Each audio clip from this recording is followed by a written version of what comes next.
तो कहानी शुरू होती है मास्टर गोपाल के वर्कशॉप से, जहां एक अजीब सी मुश्किल खड़ी हो गई थी। कई दिनों से उनके बनाए खूबसूरत और मजबूत मटके भट्टी से निकलते ही चटक जा रहे थे। चारों तरफ टूटे बर्तनों का ढेर था। जाहिर है उनकी रोजी रोटी अब दांव पर लगी थी। पर मास्टर गोपाल का कहना था कि मिट्टी तो वही है और उसे हमेशा की तरह ही गूंथा गया है। तभी एंट्री होती है हमारे जासूस चिंटू की। वो सुराग के लिए टूटे टुकड़ों को गौर से देखने लगता है। उसे कुछ चीजें नजर आती हैं। दरारें ऐसी हैं जैसे कोई अंदरूनी दबाव हो, और बनावट भी खुरदुरी सी है।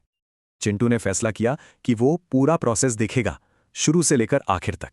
वो सिर्फ मिट्टी पर नहीं बल्कि वर्कशॉप की हर चीज पर ध्यान दे रहा था। कुछ तो गड़बड़ थी।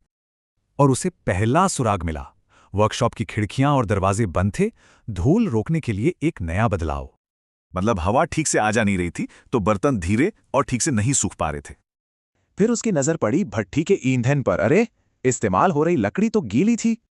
और गीली लकड़ी का मतलब है आग का ठीक से न जलना, यानी तापमान लगातार ऊपर नीचे हो रहा था।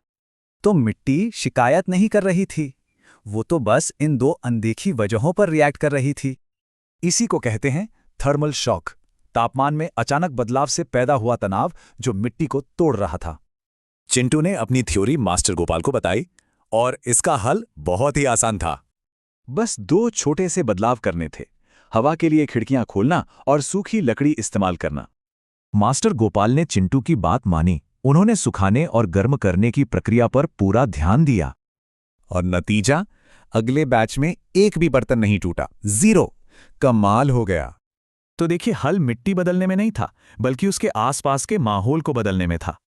यह कहानी सिखाती है कि कैसे छोटी छोटी चीजों पर ध्यान देना ही प्रॉब्लम सॉल्विंग की पहली सीढ़ी है। ये सोचने वाली बात है ना, कि हमारी जिंदगी में ऐसी कौन सी अनदेखी ताकतें हैं जो नतीजों पर असर डालती हैं।